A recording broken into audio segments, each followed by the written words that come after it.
Hello and welcome back to the Fellowship of Northern Traditions. I'm here in Wisconsin celebrating spring with my fellow brothers and sisters, and today I want to talk about the next step in the hall. So this is actually the announcement for the next fundraiser we are putting on, and this is the big one. We are making the push for the land, which is an incredible dream scene to realize, just because, I mean, here we are at a gathering and we're talking about a permanent place to honor and worship the gods of old. So there's going to be a lot of information here. I'm going to be breaking down line by line. I do have my notes. That way I just make sure I tell you everything here. But ultimately, right now, the fundraiser is open. So if you head to the link down below, you can go ahead and support us in this dream of owning property. But if you want to learn more about our breakdown of the goal and the fundraising, what the actual line by line as far as where the money's going to go, and how we intend on using the land once we purchase it, please stick around for this video. And I'm going to share some examples of land we've been looking at that we may be able to potentially purchase after this fundraiser. But again, if you want to help us and you want to support this fundraiser, it's already down below. Head down there, and thank you so very much. We don't know how long this is going to take. It could take a year, it could take 6 months, it could take, a couple of weeks. The first time we did a fundraiser, it was absolutely incredible seeing the community response. And what that first fundraiser did was this: allowed the Fellowship of the Northern Traditions to become a non-profit religious organization, so we can move on to this next step and purchase this land in a way that honors the people giving to us, but also honors the idea of the Fellowship of the Northern Traditions and where it came from in the Wisdom of Odin. So this fundraiser is much bigger. I mean, this is huge, and it's incredible that there are amazing people out there, amazing people that will help support this. So thank you all truly. But this next big push will be for $150,000, which I know is insane, but it's also incredible that this is the next step here. But as far as the breakdown of this, so you can kind of understand our reasoning for coming to this number. I'm over here talking about numbers, and you're coming over here twerking, Zach. I'm twisting the camera. They're gonna see it. They're gonna see it. That's how we're gonna earn the money, guys. Right there. Okay, back to this. So the actual breakdown here is $150,000 total, $120,000 for the land, $6,000 for closing cost, $2,000 for surveys and inspections, $4,500 will go to GoFundMe and their fees, and then $17,500 for discretionary funding. So this is the big one. So really, we talked about a few different things that could go wrong, things that we're gonna have to do. I mean, the fact that we're probably not gonna be able to just survey one piece of land. It's probably gonna be multiple pieces of land. So that's why we mostly put this in discretionary funding, because we just don't know what's gonna come up. And we're not gonna be able to list out for you all the things that could come up while we're doing this. And I should say here that any remaining money from this fundraiser after the purchase of the land will just go back into the nonprofit organization and most likely the land. But again, we just aren't quite sure what the future is going to hold here. We hope that we can get a place that has a house, that has water and electric hookups. That way we don't have to pay for those things. We want to be able to maybe have a little extra money to start creating ritual spaces, to have a gathering there. But again, we just can't tell you how everything's going to go. Anyone that's purchased land or bought a house before knows that this is a very complicated and stressful procedure, and we just don't know where the money's going to go flying. So that $150,000 really is just for the land and getting it ready for gatherings. We're not going to have a hall on it. We're hoping for some kind of structure, but that structure isn't going to be a pagan hall of any kinds. It's most likely just going to be a house if we're able to get it. But again, I don't want to make any promises here outside of this is for the land and securing land for the nonprofit. Outside of that, it's going to go one way or another after that. Again, what I should say here is what we are actually looking for in the land itself, as far as our parameters.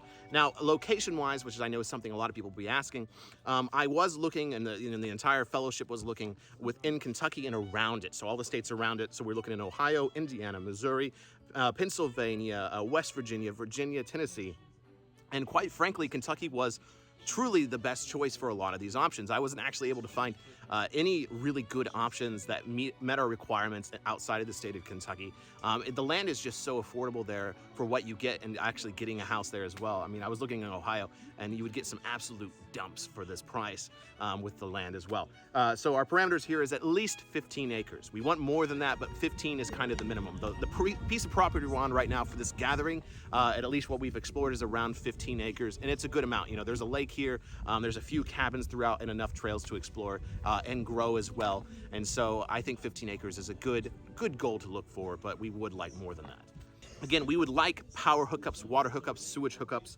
as much as we can get them, just because it gets very expensive if you have to go from a main road, a main power source, or a water line to add it to it, and that's just going to incur additional costs that we would like to put back into the actual building of the structure, the setting up of this land. So again, we've all kind of settled on going for more developed property rather than the undeveloped property. But I will say, once again, this is not exactly 100% set in stone, that if we do find a piece of property that's just lots of acreage, it's perfect, everything's about it's perfect, but it's not developed, we are willing to consider it. So we are asking you to trust us in making this decision as far as purchasing the land. Another thing we're of course really looking for is natural beauty. We want something that isn't just a field, something very similar to this. You know, if it has water on it, if it has a stream right next to a river, it has a lake, has plenty of trees, plenty of places to explore and build. We want something that's beautiful. We don't want something that's, again, just a piece of dirt. You know, we can make that work, but we really want something that really speaks to the land, since nature is so important to us. Additionally, we want to make sure we have very few neighbors, if no neighbors, if possible. Some of the properties that I'll share here in just a minute have neighbors fairly close, but in a way that still gives us some form of privacy. And we have to consider where we put this thing. Like, for instance, again, here where we're in Wisconsin, this is a very heavily Protestant Christian area. We don't want to step on anyone's toes. We want to make sure we have a good relationship with our local area moving forward. So we want to be very particular about where we're putting this, and the fact that we're going to have a good relationship with the people in the county, because we don't want to be known as those weird people on the hill. We want to be known as those good people in society that give back, that also howl at the moon at night. It's a dog. You're on a video now. Now, with that, I do want to go ahead and share with you some of the properties we were looking at. Obviously, most of these, I mean, some of these are already sold, but they're most likely not going to be the ones we purchase. I mean, one of these, I'm just like, man, I wish I had the money right now because I love it. So the first one I'll put up for you here is relatively undeveloped, but it clearly has the power lines, as you can see from this picture, but it's really at the top of a mountain, which is awesome. So there will be some clearing needed, obviously, if we got this property, but it has the power hookups, it has the road going up to it. So this one, you know, would require more work, but this one is $99,000, which of course we can negotiate down. It's 47 acres, and again, it already has those hookups. So again, looking at this, it's like, gosh, I kind of wish we had the money right now. But that makes me really happy to know that once we meet this goal, that I think we are going to find the great piece of land. So I really love this as a choice. The next one here is a little bit different. So this one is more developed, has a ranch on it. That isn't exactly pagan looking, but again, it would be a nice place to go ahead and have little meetups. We have a kitchen, we have the bathrooms, which would be a big deal.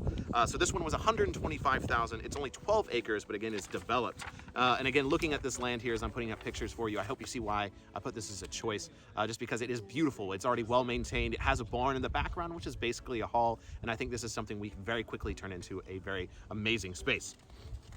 The last one I wanted to share with you here, this is the one that I was just really excited about. It's not a lot of acreage, again, it's only 12 acres of land here, but just looking at this, can't you already see just a hall sitting right there on top of that piece of property? I think it's absolutely incredible. That little house there doesn't have anything in it.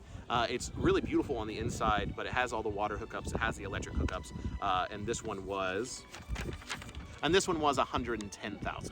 So now I want to share a little bit with you as far as our plans, what we hope to do. I mean, it would be amazing if we met this requirement by the end of the year. I mean, that's a lot to ask for, but if we're able to, that's going to be absolutely incredible. And so what we would want to do is have a gathering as fast as possible. So I'm already looking into, like, something I was looking into was like a pop-up yurt service. We didn't have like a structure for people to sleep in that would provide bathrooms and things like that, so we can have a gathering as soon as possible on this land. But we want to make sure that the fellowship leaders and whoever can help, we're going on that land, we're cleansing it, we're cleaning it up, we're spotting out ritual locations, and we really want to put up like an amphitheater as fast as possible. I'm not really sure at the time of recording this video how much something like that would cost, honestly, but I mean, getting something like that, it's really just going to be manpower from what I understand.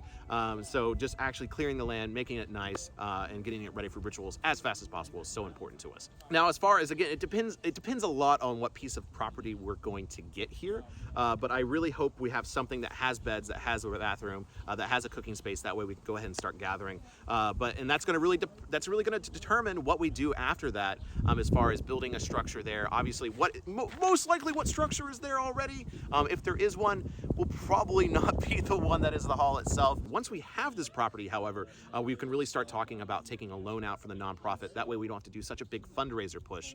And we do have a lot of really creative ideas coming up. We do want to write several books, including a ritual book, a recipe book, and poems from the from the community that we can share and bring in funds for the nonprofit as well.